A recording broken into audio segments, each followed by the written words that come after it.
And Imam al-Bukhari, as he himself mentioned, he said that I spent 46 years pursuing hadith in his collection Sahih al-Bukhari. 46 years. And he said that I met over 1,000 scholars, 1,000 shuyukh from whom he took his hadith. And this is why Imam al-Bukhari is considered as the greatest compiler of the hadith of Allah's Messenger sallallahu alayhi wasallam. And Sahih al-Bukhari, as many of the scholars and Ahlulhadith and the Muhaddithin, and when I refer to Ahlulhadith, then I want to make it clear, when I use the term Ahlulhadith, I am referring to Ahlulhadith of the Salaf of this Ummah. I am referring to the Sahaba radiyallahu anhum, because they were Ahlul Hadith.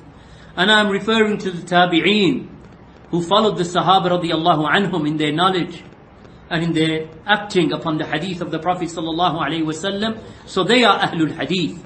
And I am referring to the Atba'u Tabi'een, those who followed the Sahaba, the companions of the Sahaba radiyallahu anhum, in accordance to the hadith of the Prophet sallallahu alaihi wasallam. Khairun nas qarni. As he mentioned in a hadith, when he was asked who is the best of mankind, he said, Ana walladhina ma'i. When he was asked who is the best of mankind, he said, me and those who are with me. Thumma alladhina ala al-afar. Then those who tread that path. Thumma alladhina ala al-afar. And then those who tread that path. So he mentioned the 3 generations in a narration. He said, Khairun nas qarni. Thumma alladhina yalunahum. Thumma alladhina yalunahum. The best of mankind is my generation, then those who come after them, then those who come after them. So this is the generation of the greatest of mankind after the prophets and the messengers. And they are the Sahaba, then those who came after them, then those who came after them. Then there came a generation that is referred to sometimes as the generations of the A'immatul Huda, the Imams of guidance. These are the likes of Imam Malik and Imam Shafi'i and Sufyan al-Thawri and Imam al-Zuhri and other than them. And Imam al-Zuhri actually preceded them because he died in the year 124. But Imam Malik, who died in 179, Sufyan al-Thawri, who died in 161, Imam al-Awza'i, who died in 157, Imam al-Shafi'i, who died in 204. And other than them, Imam Ahmad ibn Hanbal, who died in 241. And then you have the A'immatul Hadith, the scholars of Hadith, the compilers of the Sahihain, Imam al-Bukhari and Imam Muslim, and the compilers of the Sunan, the likes of Abu Dawood and At-Tirmidhi, and the likes of Ibn Majah and An-Nasa'i, and likewise the great compilers of Hadith, Ibn Khuzaymah, who compiled the Sahih, and likewise Ibn Abi Shaybah, who compiled his Musannaf. This is what I refer to when I use the term Ahlul Hadith. These are the ones that I'm referring to. I am not referring to a particular group or party that calls itself that name. Because it is one thing that you call yourself something, and then there is another thing that you are actually upon, that which those early generations are upon. They were Ahlul Hadith, and whomsoever follows their path in each and every generation, they are the Ta'ifatul Mansura. They are the aided group. They are the ones Zahirina al-Haq. They are the ones who are manifest upon the truth in each and every generation. Just as the Messenger of Allah sallallahu alayhi wa sallam said, لا تزال طائفة من أمتي ظاهرين على الحق لا يضرهم من خذلهم ولا من خالفهم حتى يأتي أمر الله. That the Prophet sallallahu alayhi wa sallam said that they shall never cease to be a group from my ummah, manifestly upon the truth. على الحق ظاهرين, he said in a narration, that they are upon the truth, manifest. And they are aided by Allah subhanahu wa ta'ala. And they are not harmed by those who forsake them, nor are they harmed by those who oppose them and differ with them. And they shall remain in that state up until the command of Allah comes. And the scholars have mentioned what that means. It has various meanings. And from those meanings is up until the descent of Isa ibn Maryam. Up until the descent of Isa ibn Maryam. وَهُمْ عَلَى ذَلِكَ. And they will be upon that path up until that time. And likewise, as many of the scholars have mentioned, up until their souls are taken at the end of time. They are the aided group. They are the people of Hadith. They are the Salafiyun. They are the ones who refer to themselves as Salafis, not just in name. It is not an issue of calling yourself a title and then claiming that this is what I am. But rather a Salafi, a person of Hadith, Ahlul Athar, those who follow the Athar or the narrations of the Prophet sallallahu alaihi wasallam and his Sahaba. they are the ones who truly, in every single generation, that they hold fast to that path, and they do not innovate in the religion, and they do not deviate from that which the Sahaba were upon. The Sahaba and the knowledge of the Sahaba radiallahu anhum is not just an academic knowledge or a bedtime story that you read to your children to tell them how brave the Sahaba were. Because that is the way of Ahlul Bid'ah. Ahlul Bid'ah use the lives of the Sahaba as bedtime stories, as just anecdotes. Ahlul Sunnati wal Jama'ah, the people of Hadith, the people of Sunnah, those who follow the Sahaba radiallahu anhum, they look at the lives of the Sahaba to act upon them and to emulate them. Just as Imam Ahmad ibn Hanbal said, أصول سنتي عندنا التمسك بما كان عليه أصحاب رسول الله صلى الله عليه وسلم والاقتداء بهم وترك البدعة وكل بدعة فهي ضلالة. That Imam Ahmad ibn Hanbal, in his foundations of the Sunnah, meaning the foundations of the creed, the foundations of the belief, he said that the foundation of the Sunnah with us is to cling fast to that which the Sahaba, the companions of Allah's Messenger sallallahu alayhi wasallam were upon, and to take them as a model to be emulated, and to abandon innovations, for every innovation is misguidance.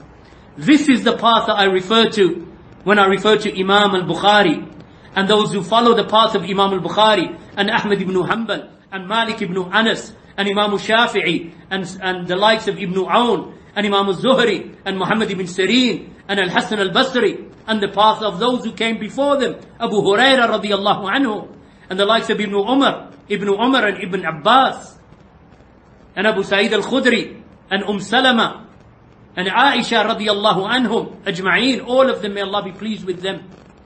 This is the path of Sunnah and Salafiyah and Hadith. No one has the right to call themselves these labels until they follow that path in their belief, in their methodology, in their worship, in their actions, in their guidance. They are the ones who are deserving of this title, not mere people who claim that they are Ahlul Sunnah, or people who merely claim that they are Ahlul Hadith, not mere people who merely claim that they are Salafi. If you want to be Sunni, then follow the Sunnah of the Sahaba radiyallahu anhum. And the Prophet sallallahu alayhi wasallam, just as the Prophet sallallahu alayhi wasallam said, "Alaykum bi sunnati wa sunnati al-khulafa'i ar-rashidin al-mahdiyyin min ba'di." Cling to my Sunnah and the Sunnah of the rightly guided caliphs after me. Abdu alayha bin nawajid, and hold on to that with your molar teeth. Bite onto that with your molar teeth. This is the way of the Sahaba radiyallahu anhum in every age.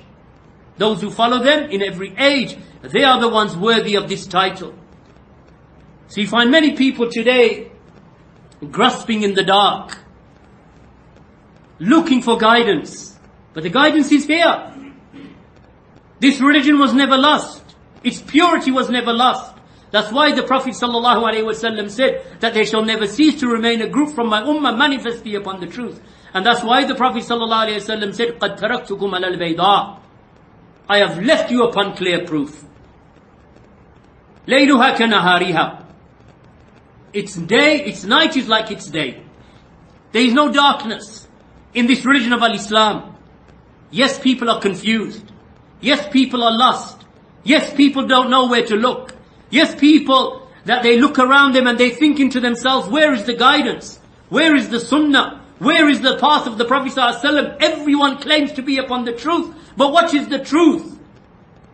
Open the books of Aqidah of the early Salaf, the books of belief, the books of creed, the books of hadith.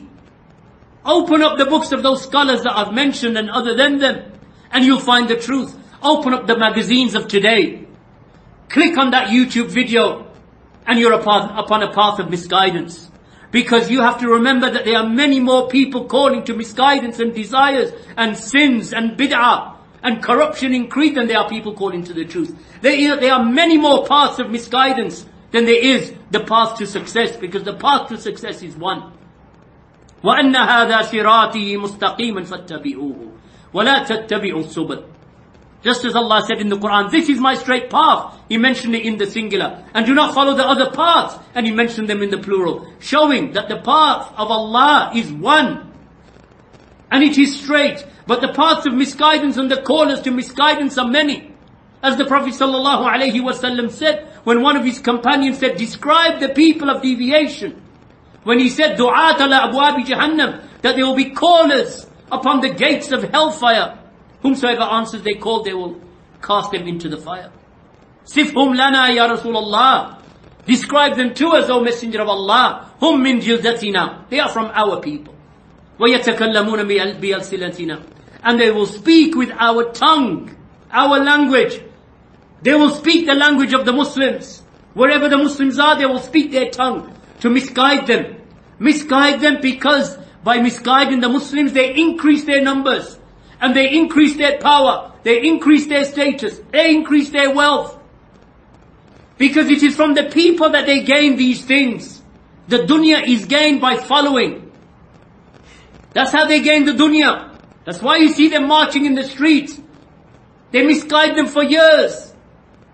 And then they call them into the streets to march and demonstrate, causing fawda and misguidance. Yet the Prophet ﷺ never demonstrated. No march in the streets. Nor did the Sahaba radiyallahu anhum. As an introduction, inshallah that will suffice as to what we're coming to now. Because you need to know the pains that the great imams and the scholars went to in collecting and protecting this religion.